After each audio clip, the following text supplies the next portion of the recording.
ఆరోగ్యానికి అడ్రస్ మారింది. అవుట్ఫిట్ ధరిస్తున్నారా మరి? పూర్తి వివరాలకు చదవండి రేపటి సాక్షి దినపత్రిక.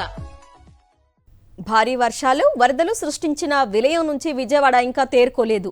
సింగ్నగర్లో ఎటు చూసినా బురదే కనిపిస్తోంది. స్థానిక ఎంకే బేగ్ మున్సిపల్ స్కూల్ అంతా దుర్భరంగా మారిపోయింది. 5 అడుగుల మేర వరద రావడంతో పాత రికార్డులన్నీ పనికి రాకుండా పోయాయి. ఫర్నిచర్, పుస్తకాలు, ఆట వస్తువులు ఇలా వరదమయమయ్యాయి. 20 ఏళ్ల నాటి రికార్డులన్నీ వరదకు తడిచిపోవడంతో ఉపాధ్యాయులు దిక్కుతోచని స్థితిలో పడ్డారు. మధ్యాహ్న భోజనం తయారీ సామాగ్రి, నిత్యావసరాలు ఎందుకు పనికి రాకుండా పోయాయి.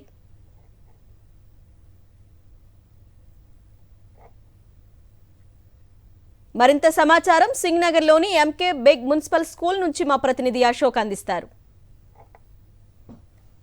బుడమేరు వరద కారణంగా అనేక పాఠశాలల్లో నేట మునిగి పాడైపోయిన పరిస్థితి కనబడుతుంది. ప్రస్తుతం మనం ఎంకే బేగ్ స్కూల్లో ఉన్నాము. ఇక్కడ చూస్తే కనుక ఈ స్కూల్ ఆవరణలో దాదాపుగా 5 అడుగుల మేర వరద నీరు ప్రవహించింది. దీంతో ఈ పాఠశాలలో ఉన్న రికార్డులు కావచ్చు, లేదంటే మధ్యాహ్న భోజనాన్ని పథకానికి సంబంధించి ఏదైతే విద్యార్థులకు వంట తయారు చేసే వంటశాల కావచ్చు, లేదంటే స్టోరేజ్ రూమ్, ఇవన్నీ కూడా పూర్తిగా తడిచిపోయాయి. అనేక రికార్డులు సుమారు ఒక 20 సంవత్సరాల పాటు మెయింటైన్ చేస్తున్న రికార్డులు ఏవైతే ఉంటాయో అవన్నీ కూడా పూర్తిగా నాశనం అయిపోయిన పరిస్థితి కనబడుతుంది. ఇక ఆఫీస్ కార్యాలయాల్లో ఏదైతే హెడ్ మాస్టర్ రూమ్ కావచ్చు, మిగతా రూమ్స్లో ఉన్న ఏదైతే అధ్యాపకులు కూర్చునే కుర్చీలు చూస్తే ఇవి కూడా నిన్నమొన్నటి వరకు కూడా నీళ్లలో తేలియాడాయి. ఇప్పుడే వరద తగ్గడంతో స్కూల్లో మొత్తం వరదకు తడిచిపోయిన రికార్డులన్నింటిని కూడా భద్రపరుచుకునేందుకు కావచ్చు, వాటిని ఎండబెట్టుకునే ప్రయత్నం అయితే చేస్తున్నారు. ప్రస్తుతం మనం చూస్తే కనుక ఇది స్టోర్ రూము. ఈ స్టోర్ రూమ్లో చాలా సంవత్సరాల క్రితం నుంచి ఉన్న రికార్డులు ఉన్నాయి.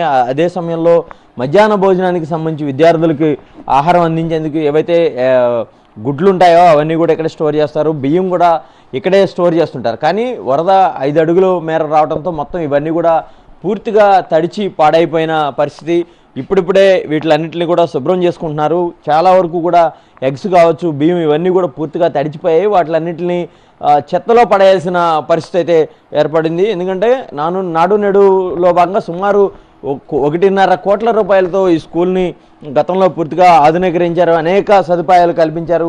కానీ భారీ వరదతో మొత్తం ఈ స్కూల్కి సంబంధించి భారీగా నష్టమైతే చేకూరిన పరిస్థితి అయితే కనబడుతుంది. ప్రస్తుతం మనతో పాటు స్కూల్ హెచ్ఎం ఉన్నారు, ఆయనతో మాట్లాడే ప్రయత్నం అయితే చేద్దాం. సార్, ఇప్పుడు వరద మీరు వచ్చి చూసినప్పుడు ఇక్కడ పరిస్థితి ఎలా ఉంది?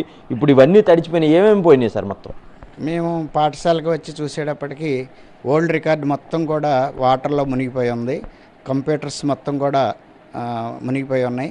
అలాగే ఈ మిడ్ డే మీల్స్ సంబంధించినటువంటి రైస్ బస్తాలన్నీ కూడా నీళ్ళల్లో మునిగిపోయినాయి.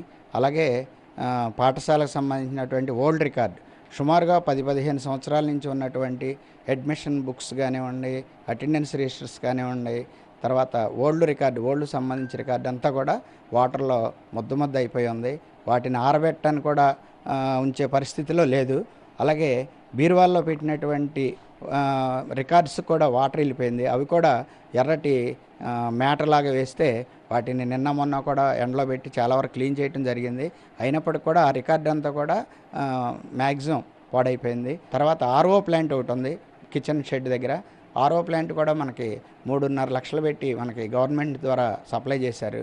అది కూడా పూర్తిగా సగం పైన మునిగిపోయి బ్యాటరీలన్నీ కూడా మునిగిపోయినాయి. మోటార్ కూడా పాడైపోయింది. అలాగే కిచెన్ షెడ్ సంబంధించినటువంటి ఐటమ్స్ అన్నీ కూడా పిల్లల ప్లేట్ల దగ్గర నుంచి పొయ్యిలు అన్నీ కూడా డ్యామేజ్ అయినాయి. అవన్నీ కూడా క్లీన్ చేసుకోవడం జరుగుతుంది. ఇక్కడ ఉన్న పరిస్థితి మనం చూస్తే కనుక మొత్తం స్కూల్కి అంటే కేవలం అటు ప్రజలకే కాదు, ముఖ్యంగా విద్యాలయాలకు కూడా తీవ్రని నష్టం అయితే జరిగిందనే పరిస్థితి మనకి చాలా స్పష్టంగా ఎంకే బేగ్ స్కూల్లో కనబడుతున్న పరిస్థితి కనబడుతుంది. దాదాపుగా 4,000 పైగా గుడ్లు, అలాగే 10 బస్తాలకు పైగా రైసు, 20,000కు పైగా చిక్కీలు, ఇట్లా విద్యార్థులకు అందించే ఆహారం కూడా పూర్తిగా పాడైపోయిన పరిస్థితి. స్కూల్ చూస్తే కనుక 20 సంవత్సరాల నుంచి ఉన్న రికార్డులు కూడా పూర్తిగా నాశనం అయిపోయాయి. అయితే ఈ పరిస్థితి నుంచి ఇప్పుడిప్పుడే తేరుకుంటున్నారు. మరికొద్ది రోజుల్లోనే పాఠశాలను పునఃప్రారంభించే అవకాశాన్ని పరిశీలిస్తామని చెప్పి ఇక్కడున్న హెచ్ఎం చెప్తున్న పరిస్థితి కనబడుతుంది. కెమెరా పర్సన్ వెంకటతో అశోక్, సాక్షి టీవీ, ఎంకే బేగ్ స్కూల్ నుంచి.